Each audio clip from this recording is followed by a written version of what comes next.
Close your eyes for a moment and imagine this. A crowded railway platform, the scent of coal and chai lingering in the air, the distant whistle of a train pulling in. And there, beneath the shadow of the departures board, sits a man invisible to most, a beggar. His hand outstretched. His eyes empty. Day after day, the same routine.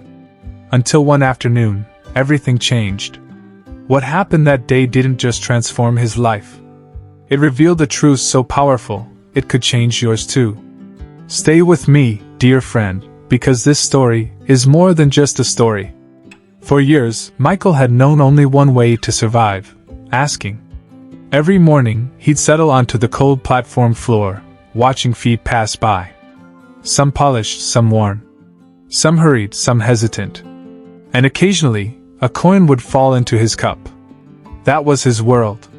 Small. Predictable. Safe in its own way. But that Tuesday afternoon, something unusual caught his eye.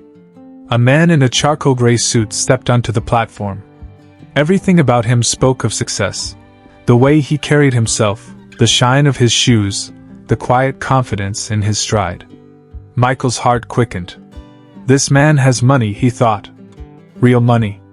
Without hesitation, Michael approached him, palm open, eyes pleading. But the man didn't reach for his wallet. Instead, he stopped, looked directly at Michael, and asked a question no one had ever asked before.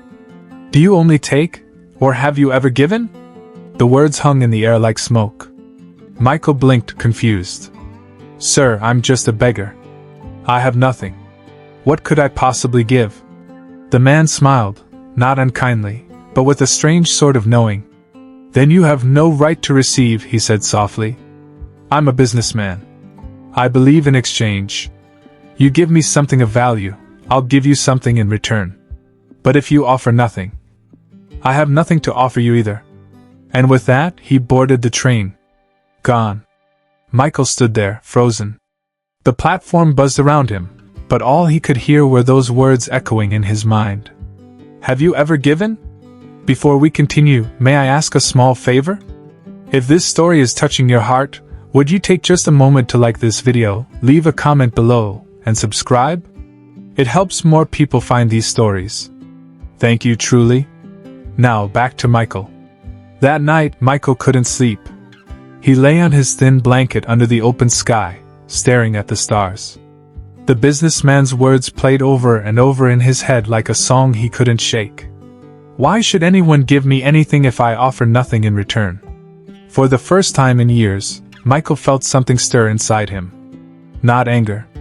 Not sadness. But realization. 2 days passed.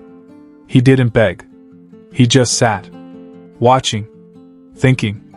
On the third morning, as golden sunlight streamed across the tracks, Michael noticed something he'd walked past 1,000 times before. A patch of wildflowers growing near the railway fence.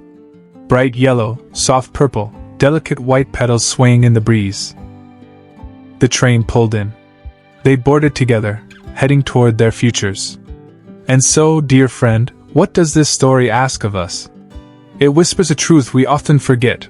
We are not defined by what we lack, but by what we choose to offer. Michael had nothing, or so he believed. But the moment he shifted his thinking, the moment he stopped seeing himself as powerless and started seeing himself as someone with something to give, everything changed. Perhaps you've been told you're too old, too late, too ordinary. Perhaps you've believed it yourself. But what if that's not true? What if, like Michael, you've had value all along, waiting quietly, patiently, for you to recognize it? Your kindness is valuable. Your wisdom is valuable. Your presence is valuable. The question isn't whether you have something to give. The question is, will you give it? If this story moved you, I'd be so grateful if you'd share it with someone who needs to hear it today. Leave a comment below. I read every single one.